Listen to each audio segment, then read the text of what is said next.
말씀을 딱 설교할 때 이 말씀이 옛날에 읽었던 말씀처럼 들리는 게 아니라 어떻게 성령의 도우심으로 새로운 깨달음을 첫 번째 부분입니다. 그 다음은 이제 그렇게 깨달은 것을 어떻게 전달할까가 문제죠. 제가 여기서 아무리 큰 소리로 외친다고 해도 그것이 여러분의 마음속에 제대로 전달되었는지 저는 잘 모릅니다. 그래서 제가 마음에 결단하기는 설교를 좀 짧게 써야 되겠다, 천천히 설교해야 되겠다, 그리고 여러분이 제 설교를 잘 따라오는지 대화식으로 좀 해야 되겠다, 이렇게 마음에 결단하게 됩니다. 얼마나 잘 될지는 모르겠어요.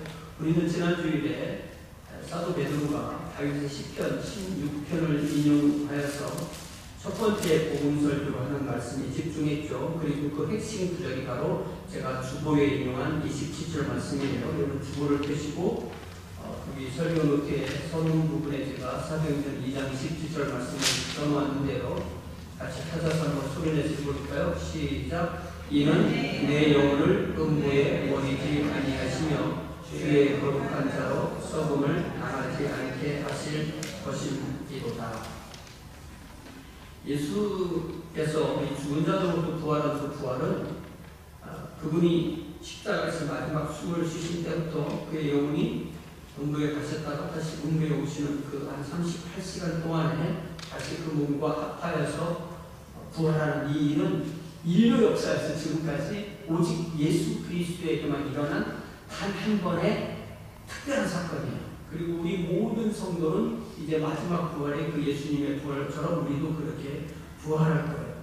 그래서 이것을 우리가 좀 더 세심하게 살펴보면 몸은 십자가에서 한 1시간, 2시간, 그리고 땅에서 1시간, 2시간 이렇게 해서 토탈 한 3시간 정도 장례를 준비해서 일몰이 되기 전에 무덤에 장례됐고, 그리고 주일 오전에 영혼 가운데서 부활한 거잖아요.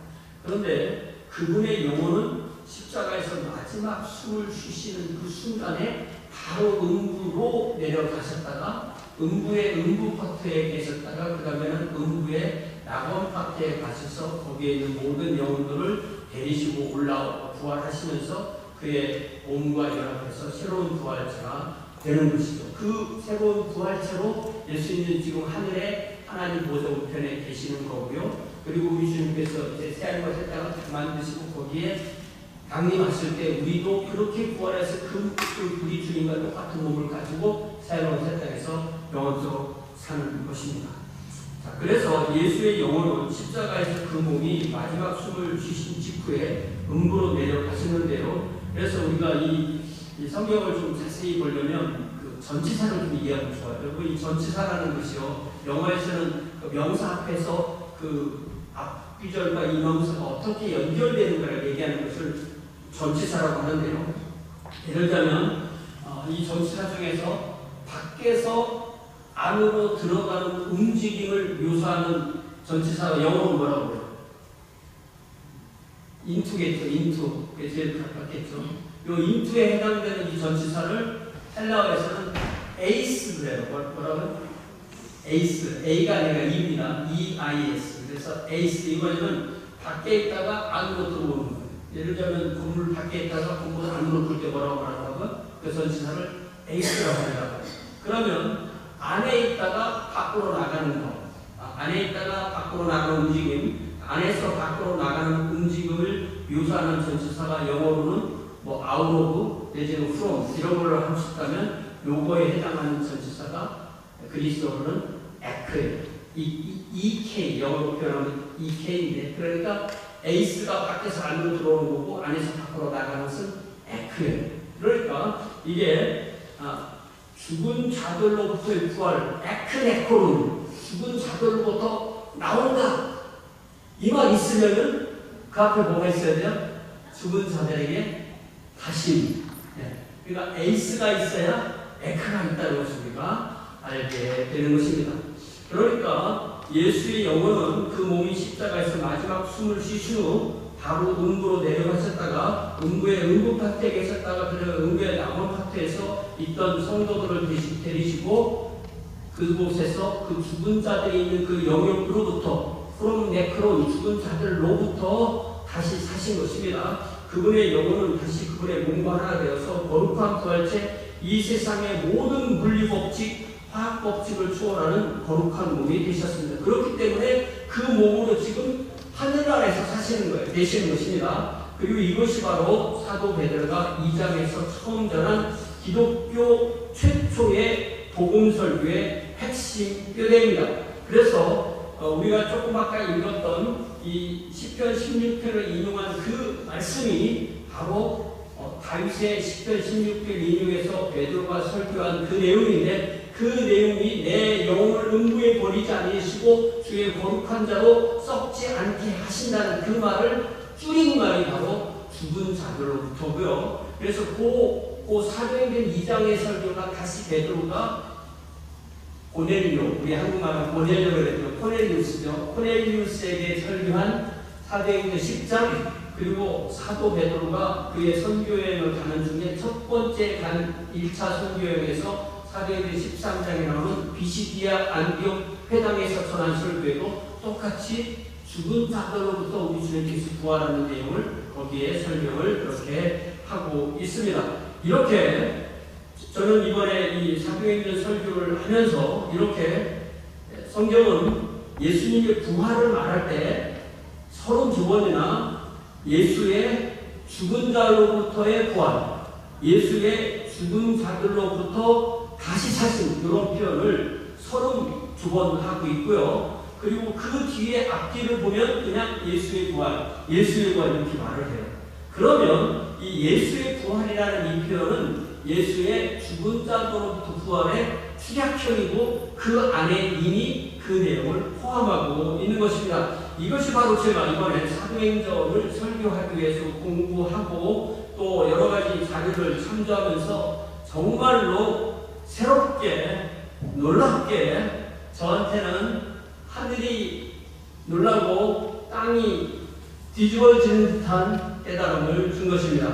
경천 동지의 깨달음의 복음을 깨닫게 된 거예요. 신약성경에서 32번이 나올 때 복음서에서 나오고 사도행전에서 나오고 바울서신에서 나오고 일반서신에 골고루 32번이나 죽은 자들로부터 부활이라는 표현이 나오는데 왜 내가 지금까지 이 말씀에 주목하지 못했을까?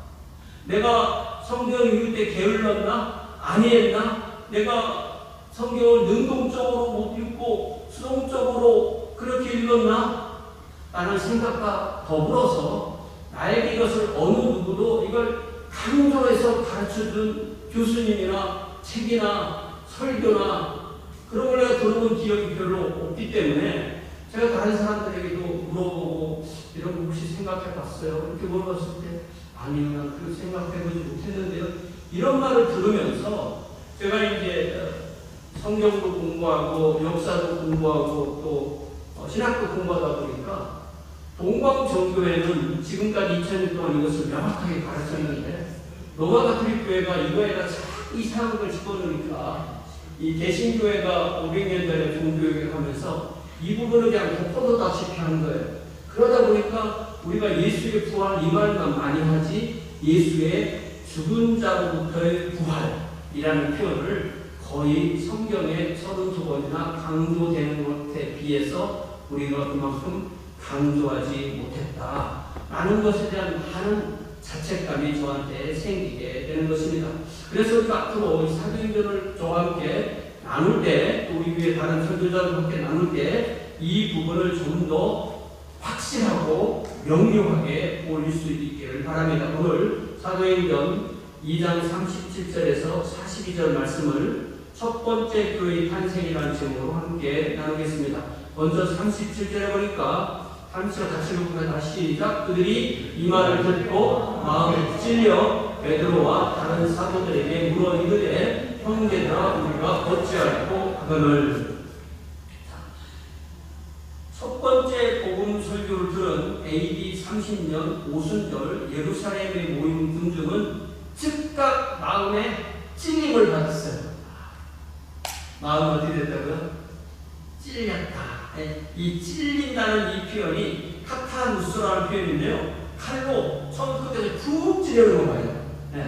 그러니까 우리가 칼에 찔리면 이렇게 찔리는 거죠. 그게 아니고 심장이 관통하도록, 심장이 닿도록 푹 찔렸다는 단어인데, 우리가 뭐 마음에 찔린다, 뭐 칼에 찔린다 이런 표현이 많으니까 성경에 많이 나오는 표현 같죠. 그죠? 이 카타우스라는 단어가 놀랍게도 신약 성경에 단 한 번 사도행전 2장 37절 딱 한 번 나옵니다. 이걸 제가 뭐 다른 데 써보고 아는 게 아니고 이런 걸 옛날 학자들이 다 세워서 만들어 놓은 책이 있어요. 그래서 이 단어를 딱 찾아보면 오직 신약 성경에 이번 한 번 나오는 말이 되어 있어요. 놀랍죠? 그래서 예를 들어서 요한복음 16장에서 보면은 성령께서 오시면 우리 죄를 깨닫도록 책망하신다는 우리 주님의 말씀처럼 이미 오순절에 임하신 성령께서 거기서 120명의 사람들에게만 임한 게 아니고 그곳에 있는 사람들이 베드로의 설교를 듣는 동안에 이미 그들 마음속에 성령이 임하셔서 오순절에 임하신 그 성령께서 베드로의 설교를 듣는 이들의 심장 속 마음속 깊이 비수처럼 찌르셔서 그들의 죄를 깨닫게 했다는 말을 여기에 쓴 단어가 뭐라고요? 마음에 찌르게 이렇게 말해요. 찌르다는 거 칼로 찌르는 거잖아요. 그러니까 말씀 칼이 우리 마음을 찔렀다는 것을 그렇게 쓰는 거예요. 그래서 우리가 이 심장이라는 단어를 쓸 때 하트라는 단어를 안 쓰고 병원 가면 카울데라를 쓰잖아요. 그게 헬라어에서 마음과 심장 같이 쓰는 말이에요. 그래서 그렇게 심장을 찔렸다. 자, 그러면 그들은 무슨 죄를 깨달은 거냐면 그것이 바로 2장 23절에서 사도 베드로가 그가 예수께서 하나님이 정하신 뜻과 미리 아신 대로 예준 바 되었거늘 너희가 그러니까 그리고 50일 전에 있던 일이니까 너희가 법 없는 로마 사람들의 손을 빌려서 못 박아 죽였느니라고 그들이 50일 전 6월절에서 행한 그 극악무도한 죄를 깨닫게 하도록 한 것입니다. 사랑하는 여러분, 우리가 예수의 십자가와 연합한 것처럼 우리도 또한 예수를 십자가에 못 박은 이 무리들의 죄로 연합합니다. 예수를 십자가에 못 박은 그들이 모든 시대 모든 인류를 대표해서 그렇게 했기 때문에 바로 내가 예수님을 십자가에 못 박은 분명의 손이 바로 나의 손입니다라고 우리는 고백하게 되는 것입니다. 그래서 그들이 성령의 도우심으로 마치 심장이 비수에 의해서 깊숙이 찔림을 받아 깨달은 것처럼 우리도 똑같이 내가 바로 그 자리에서 주님의 손에 못을 박았어요 라고 그런 고백이 자연스럽게 나오는 것입니다. 그러면서 마음에 찔려 베드로와 다른 사도들에게 물어 이르되 어떻게 했어요?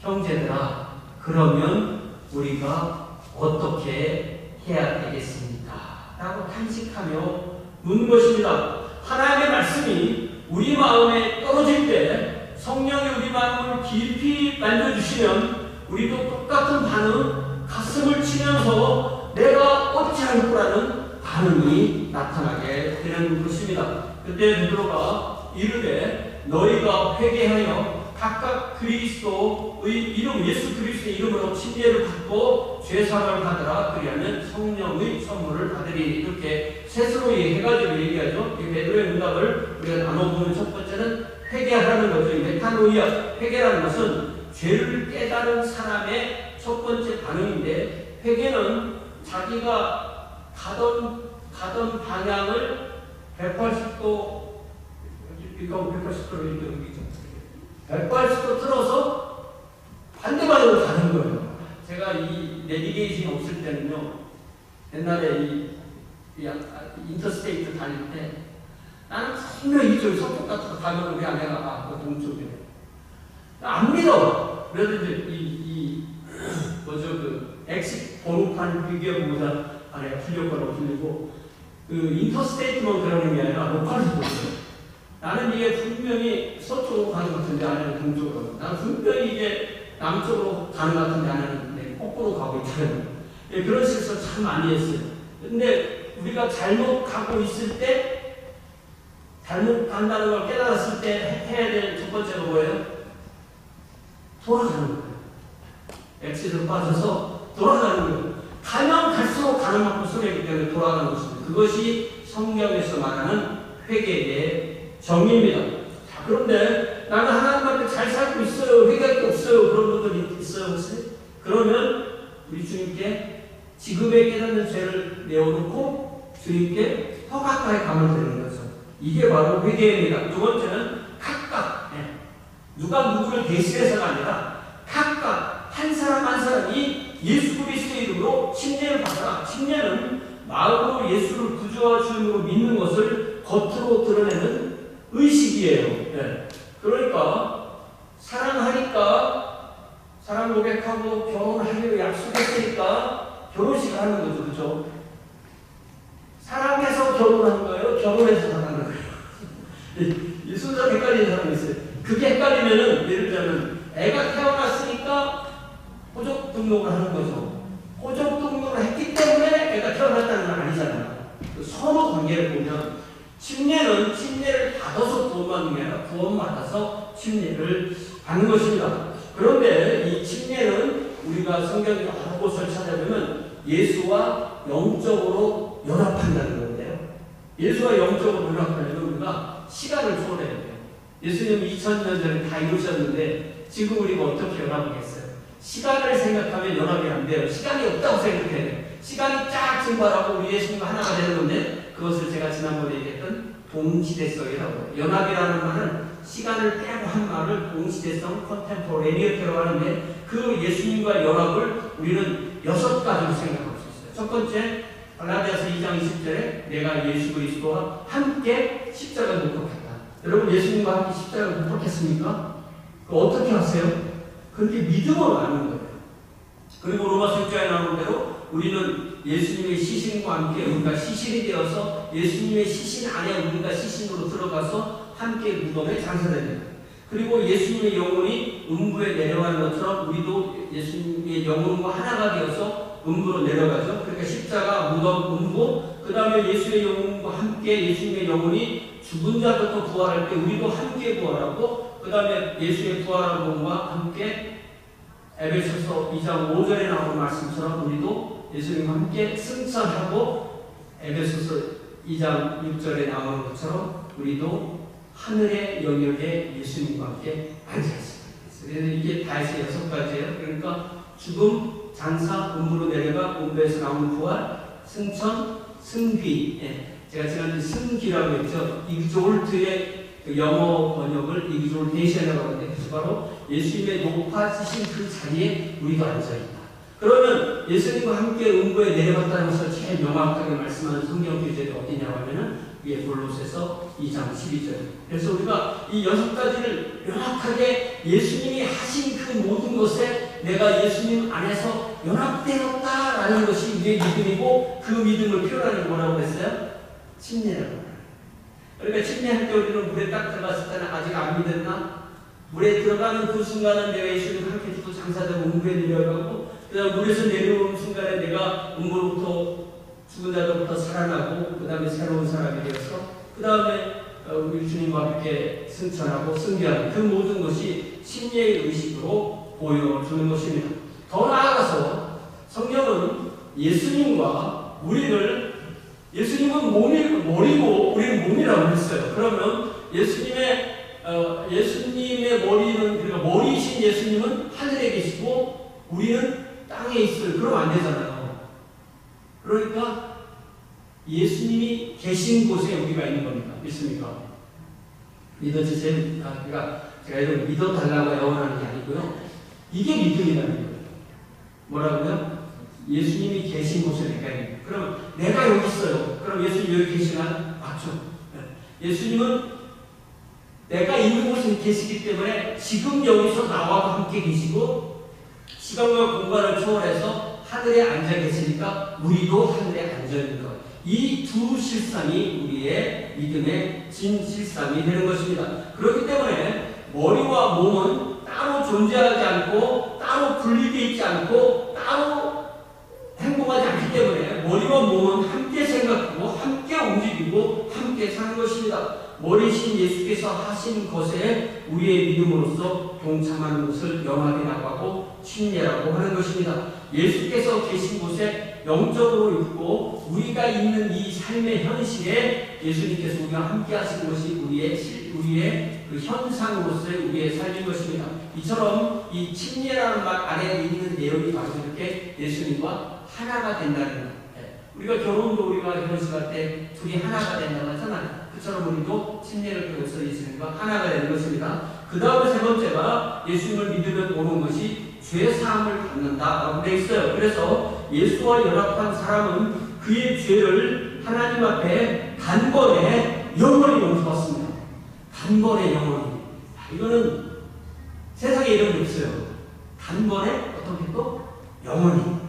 once for all. 단번에 영원히. 이 죄사함이라는 이 페시스라는 이 단어의 뜻은 말이면 죄를 to send away dead. 이 빚을 청산한, 빚을 내보낸, 빚을 날려보낸 모든 빚이 다 청산되었다고 빚 증서를 찢어버리는 것. 그래서 죄와 죄책으로부터 영원한 해방을 죄사함이라고 그렇게 말합니다. 이것이 하나님이 우리를 예수 안에서 바라보시는 관점입니다. 여러분, 나는 의인이어요 해도 의인입니다 해도 맞아요. 왜? 예수 안에 내가 있을 때, 하나님께서 나를 보실 때 예수님을 보시는 눈을 알고 있기 때문에, 예수님의 십자가의 보혈로 가려서 나를 보기 때문에 내가 의인이에요. 그러나 내가 나를 볼 때, 내가 나를 예수님과 분리해서 나를 보면 당연히 죄인이죠. 그렇기 때문에 우리가 죄사함이 단번에 영원히 주어지는 것입니다. 그래서 우리가 성령의 인도로 예수 안에 우리의 믿음을 둘 때 하나님은 언제나 우리를 예수 안에서 보십니다. 이게 믿음입니다. 다시 말씀드릴게요. 믿음이 뭐라고요? 성령이 우리를 어디로 데리고 들어갔어요? 예수 안으로.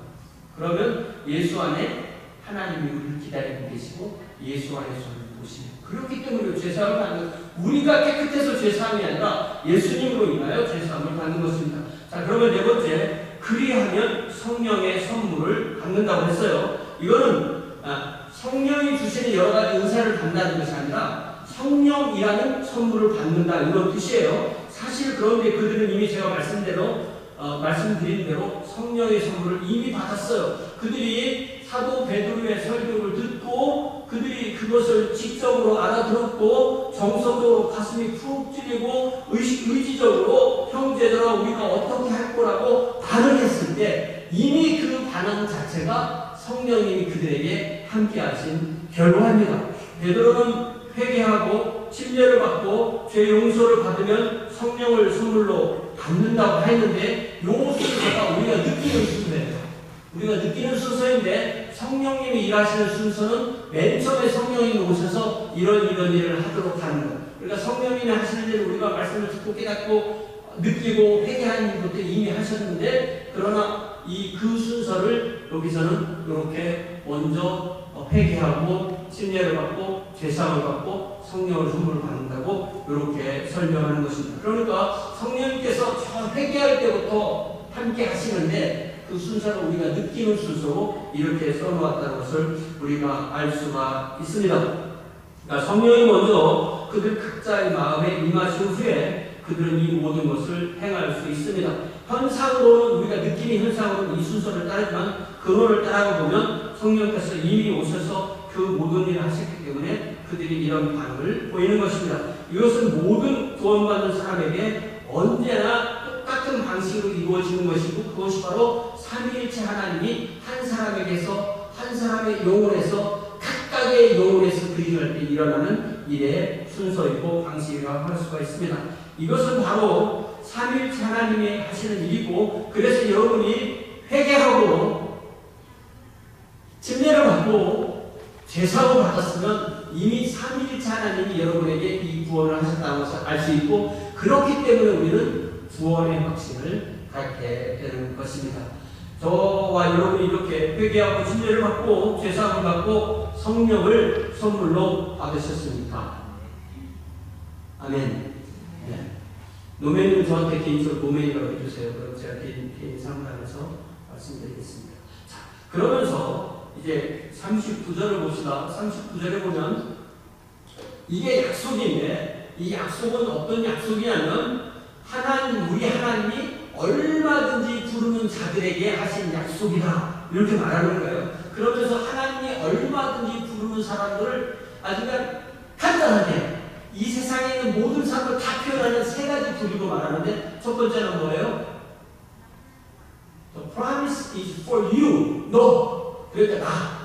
예, 첫 번째는 나예요. 그러니까 내가 먼저 구원받는, 복음을 듣는 그 사람이 먼저 구원받는 것입니다. 이 구원을 받으면 이 사람은 결코 객관적인 관찰자의 입장에 설 수가 없습니다. 그 다음에 나의 자녀, 그러니까 나의 가정과 자녀를 통해서 이 복음이 아래로 뻗어가는, 그러니까 세대와 세대를 넘어가서 뻗어가는 복음 증언의 방향입니다. 그러니까 이 자녀라는 표현은 복음이 아래로 올라가는 가장 첫 번째 표현이고요. 그 다음 표현이 모든 먼데 있는 사람, 사도행전 1장 8절에 나오는 것처럼 가까운 예루살렘, 좀 더 가까운 유다, 좀 더 가까운 사마리아, 그리고 땅 끝까지 퍼져나가는, 복음이 옆으로 퍼져가는 복음의 확산. 그러니까 복음의 순서는 항상 어떻게 돼요? 먼저 누구의 먼저는 뭐예요? 나에게. 그 다음에는 아래로는 나의 가정에서 나의 자녀들에게, 나의 가족에게. 그 다음에 옆으로는 내 이웃부터 먼 나라까지. 그렇게 돼. 그래서 어떤 사람은 내가 자녀들 구원 못 받았는데 어떻게 선교여행을 가, 이런 사람들인데 그렇게 안 하실 거예요. 이게 이렇게 하다 보면 이렇게 되는 거고, 이렇게 하다 보면 이렇게 되는 거예요. 저를 안 쳐다보면 제가 뭘 이렇게 하나지 모르겠지. 그러니까 열심히 그 사람을 위해서 기도하면은 그 옆에 사람이 구원받는 거예요.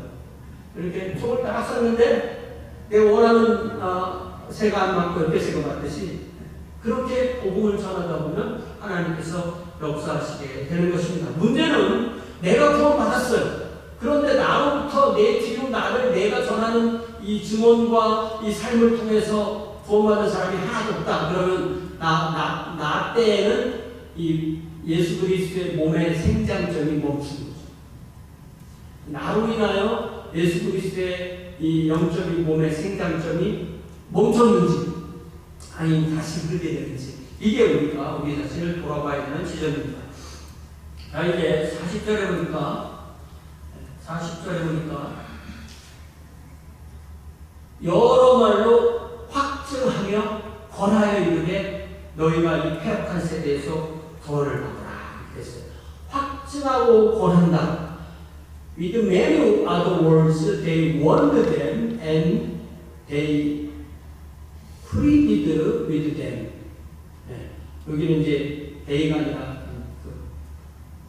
아포스, 사도 바울로 이렇게 하면서 사도 바울이 그들에게 확증하고 권했고 또 그들에게 권면했다, 이런 표현인데요. 그러니까 이건 무슨 말이냐면 엄숙하게 증언하고 간절히 호소했다는 의미인데요. 단지 한두 마디 하고 그쳤다는 것이 아닙니다. 자, 이 사도를 가만히 생각해보면요, 사도행 1장으로 돌아가 보면 예수께서 3년 동안이나 하나님의 왕국을 전하고 그들을 훈련시키고 이제 마지막 승천하는 순간까지도 머물러봤어요. 하나님의 왕국을 관심이 없었어요. 이스라엘 왕국이 어떻게 됩니까? 이스라엘 왕국이 언제 회복되고 다윗 같은 세상이 언제 옵니까? 그렇게 묻던 제자들이 이제 예수께서 약속하신 성령을 받고 나니까 하나님의 왕국의 증인이 되어서 예수의 죽은 자들로부터 구원받게 복음을 전하면서 여러 말로 그들의 청중에게 엄숙히 증언하고 간절하게 호소했다는 것입니다. 이렇게 볼 때 우리는 여기서 이게 베드로 혼자 말하고 그 무수한 사람들이 일방적으로 베드로 혼자 말하고 나머지가 다 들었다, 이런 상상보다는 오히려 베드로를 대표로 해서 이 120여 명의 제자가 이 수많은 무리 속으로 흩어져서 이 복음을 전하면서 여러 말로 권하면서 너희가 이 패역한 세대에서 구원을 받아라 라고 말하는 것을 우리는 이해할 수가 있습니다. 자, 그러면 save yourself from 되죠. 이 패역한 세대로부터, 여기도 역시 에크예요. 이 에크로부터, 그러니까 이 패역한 세대로부터, 그러니까 구원이 어디로부터 빠져나오잖아요. 분명히 그 어디냐면 corrupt generation이죠. 이 패역한 세대로부터 빠져나와라, 요게 다가 아닌 거예요. 그러니까 여기서는 에크가 먼저 있고 그 다음에 에이스가 있어야 되겠죠. 어디로 들어간다 할 때 그것을 성경은 하나님의 왕국이라고 합니다. 하나님의 왕국으로 들어가고 하나님의 왕국 백성이 되는 것, 요것이 바로 구원입니다. 그러니까 구원은 하나하나 개인으로부터 하나님이 친히 부르시는 것이지만 그것은 동시에 하나님의 왕국 백성으로 하나님의 왕처럼 영광스러운 제사장 왕국의 백성으로 부름을 받는 것입니다. 제가 50년 전에 처음 예수님 믿을 때는 요걸 잘 몰랐었어요. 구원받았다 막 펄펄 뛰고 그랬는데 거기까지 몰랐어요. 내가 하나님의 자녀가 됐어 이 말까지도 알았었어요. 그런데 하나님이 나를 왜 구원하신 거야? 그건 몰랐었어요. 그걸 이제 나중에 설교하고 공부하고 가르치고 하다 보니까 하나님 나 같은 사람을 무수히 부르셔서 사는 것이 하나님의 왕국을 만들어 계획하시는구나. 그래서 내가 하나님의 왕국의 왕같은 제사장으로 부르신 거구나. 이게 뭐예요? 나의 관점에서 내가 구원받았어 해서 하나님이 나를 구원하심으로 하나님의 왕국을 만드시고 계시라는 하나님의 관점으로 나의 구원을 보게 된 것입니다. 저는 이것이 모든 성도가 성숙한 신앙으로 나가는 것, 관점이 자기 관점에서 하나님의 관점으로 바뀌는 중요한 지름길이라고 저는 그렇게 믿습니다. 그 다음에 47절에 보니까 그 말을 받은 사람들은 침례를 받음에 그날의 신도의 수가 3,000이나 더했다. 그러니까 하나님의 말씀이 먼저 그렇게 됐어요? 어떻게 됐다고 했어요? 그들의 가슴을 관통했다고 했죠. 그들이 결국 회개했고 실제로 침례를 받았어요. 이렇게 오순절에 태어난 첫 교회는 120여 명의 기존 교회 인원에 3,000명이 합류한 3,120명 이렇게 생각하면 되고요. 그런데 제가 이 설교 제목을 첫 번째 교회의 탄생 이렇게 정해놓고 보니까 아니잖아. 왜 아니에요? 이미 이 120여 명이 마가의 그 2층 방에서 기도하고 성령을 받았을 때 이미 120여 명의 교회가 이미 탄생한 거예요. 그러니까 첫 번째 교회의 탄생은 사도행전 2장 1절부터 11절에 기록되어 있고 그 첫 번째 탄생한 교회에 3,000명이 바로 그날 에드베에서 그 첫날 오전과 오후에 이렇게 달라졌다. 이렇게 이해를 할 수가 있는 거죠. 그러니까 AD 30년 오순절에 교회는 오전에 120명, 오후에 3,120명 이렇게 이해를 하면 되겠습니다. 그러니까 엄밀히 말하면 이 사도행전 2장을 잘 보면 이게 120명에서 3,120명으로 이렇게 성장했다는 걸 알 수가 있어요. 이처럼 교회가 2000년 역사를 흐르면서 오늘 우리까지 이르는 동안에 모든 교회는 이 사도행전 2장에 나온 그 교회의 핵심 영적 특성, 핵심 영적 DNA가 같이 있는 것입니다. 그럴 때 우리는 한 개개인이 각각 구원받지만 그들은 하나님의 왕국 백성이요 하나님의 왕국의 로열 프리스트, 왕같은 제사장으로 부름을 받는 것입니다. 그럴 때 그들이 그렇게 구원을 받았을 때 이 사도행전 이제 오늘 이 42절을 보면요 그들이 가지고 있던 네 가지 기둥, 그러니까 초대교회 첫 번째 교회를 세워준 그 네 가지 기둥이 무엇인가가 42절에 명확하게 나와요. 같이 한번 읽어봅시다. 시작. 그들이 사도의 가르침을 받아 서로 교제하고 떡을 떼며 오로지 기도하기를 힘씁니다. 이게 한국말은 동사로 되어 있잖아요. 근데 영어로만 읽어봤더니 devoted themselves to the apostles' teaching 명사죠. and to the fellowship 명사죠. to the breaking of bread 명사죠. and to prayer 다 명사로 되어 있어요. 원어도 명사로 되어 있어요. 근데 이게 좀 명사를 동사로 풀면 좀 쉬운 말로 오긴 하지만 명확하게 뭐뭐뭐가 네 개가 딱 드러나지 않는 거예요. 이걸 명사로 바꿔보면 초대교회를 세운 네 가지 기둥이 무언가를 정확하게 알 수가 있어요. 이 설교하다가 물을 마셔야 여러분이 좀 쉴 시간을 갖는데 저는 지난 20년 동안 거의 물을 못했어요. 지금 물을 좀 마시는 사람이 도움이 돼요. 첫 번째, 그들이 뭘 받았다고 했어요? 사도의 가르침. 가르침. 영어로 teaching이라고 하는 이 말을 그리스 말로는 디다케라고 하는데요. 디다케. 이 디다케라는 말은 아주 그 뒤에 발견된 유명한 초대교회의 책 이름이 디다케예요. 디다케라는 말은 우리 어릴 때부터 많이 듣거든요. 이 디다케라는 말은 바로 사도들의 가르침이라는 말의 핵심인 거예요. 그러니까 이게 teaching이라는 이 단어 어떤 동사에서 명사인데요. 이게 바로 뭐냐면 사도들이 교회가 초대교회 그 모든 그 세상으로 흩어질 때 교회를 하나로 통일성 있게끔 해준 게 뭐냐면 사도의 가르침이다. 우리가 잘 생각해보면 사도들이 12사도들이요 책을 안 써요. 뭐를 하냐면 말을 해요. 말을. 그러니까 그 시대가 훨씬 더 이 말로 하는 시대예요. 책으로 하는 시대가 아니고. 그런데 한 명씩 두 명씩 순교하다 보니까 이래서는 안 되겠다. 그래서 서신도 쓰고 복음서도 쓰고 역사서도 쓰고 계시록도 쓰고 그래서 신약 27권에 남은 거예요.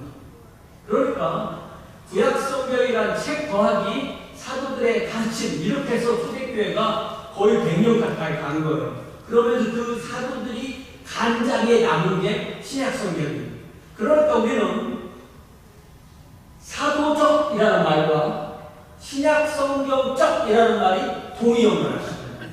그러니까 어떤 사람이 만약에 나는 사도적으로 가르쳐요 라고 주장을 하는데 잘 들어보니까 신약성경과 안 맞아? 그럼 우리는 사도적이 아닌 것 같은데 이렇게 의심해 볼 수 있는 거예요. 그러니까 이 사도의 가르침이 바로 우리가 어떻게 교회를 이루고 어떻게 한 사람이 구원받고 어떻게 예수 안에서 한 사람이 자라고 세상을 향해서 어떻게 선교하는지 그 모든 것의 가장 핵심이 사도의 가르침인데 사도의 가르침이 어디 있느냐? 신약성경입니다. 이것이 하나의 엄청난 공식이에요. 그래서 우리는 제가 천국에 갔다 오고 나서 설교하는 거 아니잖아요. 제가 예수님 만나보고 예수님 설교하는 거 아니잖아요. 뭘 보고 설교하는 거예요? 신약성경 뭐 하는 거예요? 그 신약성경이 바로 사도의 가르침인 것입니다. 자, 그래서 우리가 교회를 세우는 첫 번째는 사도의 가르침, 바꿔 말하면 신약성경, 그리고 그 신약성경은 구약성경에 기초한 거죠. 자, 두 번째는 서로 교제하고의 교제 역시 명사인 펠로우십인데 이 펠로우십이 그 유명한 코이노니아라고 해요. 그러니까 디다케 코이노니. 이 코이노니아라는 말은 이 커먼이라는 거죠. 커먼. 같이 나눈다는 거죠. 그러니까 하나님께서 그 교회에 주신 은혜를 각자 참여해서 서로 나눈다. 그러니까 공동체에 각각이 침략하고 공동체에 들어오면 공동체의 공동 소유인 복음과 은혜를 함께 누리는 것을 교제라고 해요. 이 교제에 반드시 들어가는 것이 바로 뭐냐면 성령의 소통하심이 들어가게 되는 것입니다. 성도가 서로 교제하는 것은 그들의 가르침을 서로 살아내도록 옆으로 방향으로 나눠서 풍성하게 만드는 것입니다. 그러니까 우리도 교회가 2000년이 지났지만 우리도 똑같은 패러를 좀 지키는 거예요. 예배 시간에 말씀을 듣고 사도의 가르침을 받죠. 예배 끝나고 함께 식사하면서 또 성찬도 나누고 또 대화도 하죠. 예배 후에 다시 모여서 지난 삶을 나누면서 다시 교제하게 되는 것입니다. 그런 면에서 우리가 가정을 개방해서 모이던 그 전통 우리가 이제 코로나 이후로 못했는데 그걸 어떻게든 회복하는 것이 우리에게 꼭 필요한 전통이라고 저는 그렇게 믿습니다. 세 번째가 떡을 떼는 것, 떡을 땜, breaking of bread. 요게 바로 음식만 나눌 때는 애찬이라고 하고요. 그것을 또 성찬식으로 따라할 때 성찬이라고 이렇게 두 개로 구분할 수 있는데 애찬과 성찬을 다 합해서 떡을 뗀다고 할 때 이걸 잘 생각해보면 이게 우리가 한국말로 떡이라고 번역했지만 빵이잖아요. 여러분 빵이 어떻게 만들어져요? 여러분 빵 만드는 거 보셨어요? 네? 잘 생각해보면 밀 농사부터 얘기 안 하고 밀부터 얘기합시다. 밀이 뭐가 돼야 돼요? 밀가루가 돼야 돼요. 그러니까 밀가루를 또 여러 가지 과정을 거쳐서 부풀려서 그걸 빵으로 만들어야 돼요. 그 과정을 잘 생각해보면 이게 밀이 빠지고 또 껍데기 걸러내고 또 다 모아서 그걸 뭐 형태로 빚고 부풀리고 결정적으로 화덕에 들어가서 익혀서 딱 나오는 게 그게 빵이에요. 그 빵이 딱 나오면 그 다음에는 그 빵을 어떻게 또 같이 하나의 빵을 가지고 같이 먹는 거예요. 그러면 그 빵, 하나의 빵을 각자가 먹으면서 그 밀가루에 들어있는 그 에너지가 우리 몸으로 들어오는 거죠. 요걸 잘 생각해보면 요게 우리가 집에서 먹는 공동식사나 교회에서 먹는 공동식사가 바로 항상 이 패턴을 지니고 있는 걸 아는 거예요. 우리가 주일 오전에 모여서 공동식사를 하듯이 주일 오전에 때로는 한 달, 두 달 만에 성찬을 나누듯이 수많은 밀이 빵이 되어서 우리 각자 입을 통해서 몸에 들어가 영양분으로 바뀌는 것이 바로 이 주님이라는 빵에 동참하는 한 공동체 것을 드러내는 것이 빵을 뗀다는 표현이에요. 이게 바로 성도의 연합입니다. 그래서 우리는 성도와 함께 만나면 성찬을 하는 거예요. 예를 들면 제가 어느 모임에 갔다. 다른 교회 모임에 갔다. 다른 목사들 모임에 갔다. 어떤 그 집회에 참여했다. 그러면 거기서 성찬을 나누면서 우리는 한 몸이에요 라는 것을 확인하는 거예요. 이게 바로 우리의 연합의 상징입니다. 더 나아가서 우리 주님은 요한복음 6장에 보니까 물질로서의 빵과 물고기를 가지고 한 2만 명 정도 먹이신 뒤에 가버나움 회당에 가셔서 갑자기 내 살을 먹고 내 피를 마셔라 이렇게 얘기를 하니까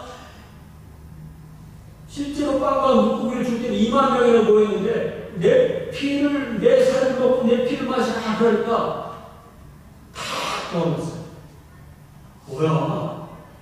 뭐야 무슨 사람 살 어떻게 먹어? 다 먹었어요. 12명만 남았어요. 12명. 밀물처럼 몰아버렸던 사람들이 썰물처럼 빠져나갔던 거예요. 그러나 예수께서 하신 말씀은 우리의 밥과 떡과 빵과 물을 통해서 육체의 영양을 공급받고 사는 것처럼 예수의 살을 빵처럼 예수의 피를 음료수로 먹고 마시는 걸 통해서 우리는 영적인 생명을 공급받는다는 것을 그렇게 말씀하신 거예요. 그래서 우리가 매주일 예배와 연결해서 함께 식사하는 것은 매주일 곧 애찬식이고 매주일 곧 성찬식임을 우리는 잊지 않아야 하겠습니다. 네 번째는 뭐예요? 그 다음은 기도죠. 오로지 기도하기를 힘쓰니라.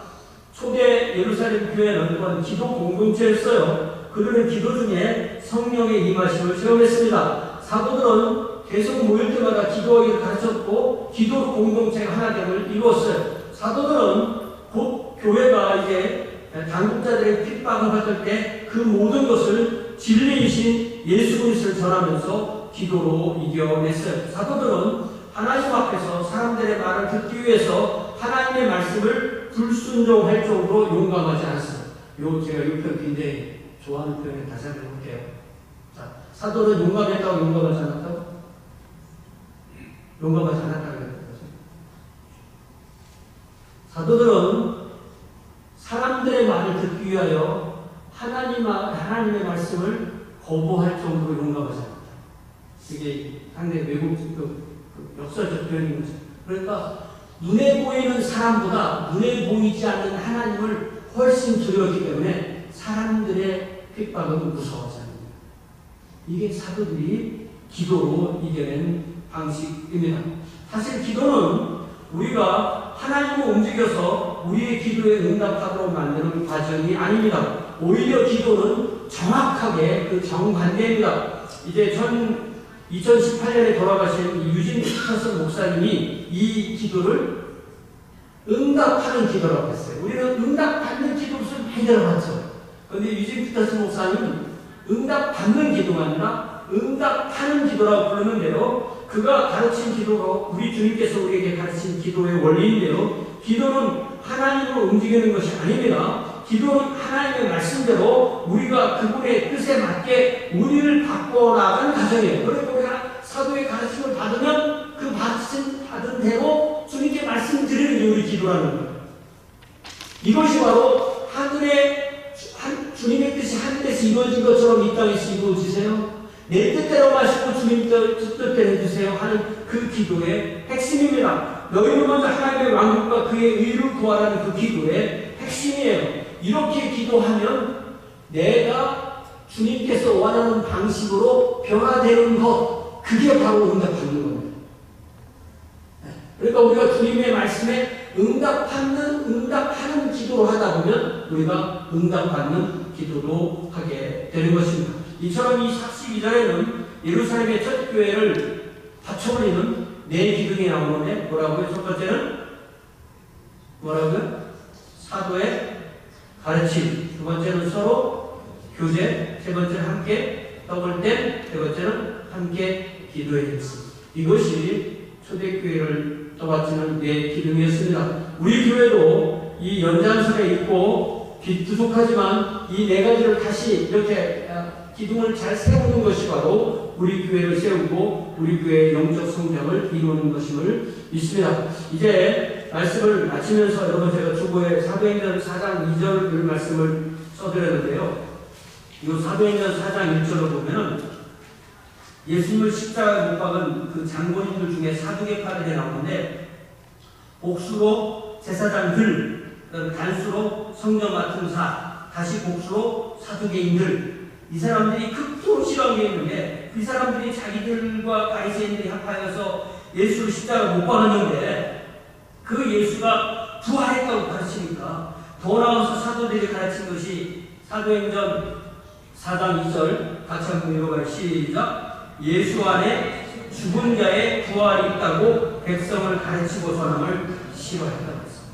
이게 예수님이 죽은 자로부터 부활한 곳에서 이미 사도행전 4장 2절에 가니까 그렇게 부활하신 그 예수 안에 우리의 믿음을 우리도 죽은 자부터 부활을 이미 체험한 거다라고 그렇게 전했다. 놀랍지 않습니까? 그들은 그래서 이 복음을 극도로 싫어했어요. 그래서 우리는 이 복음을 극도로 좋아하는 줄 믿습니다. 이 시간 우리가 기도할 때 나를 죽음으로부터 죽은 자들의 영역으로부터 시올과 하데스와 아비스로부터 구하는 이 복음에 감사하면서 내가 이 초대교회의 영적 DNA처럼 그렇게 사도의 가르침과 서로 교제하고 서로를 떼볼 때며 오로지 기도하기를 흡신하는 그러한 성도가 그런 교회가 되게 해달라고 함께 기도하겠습니다.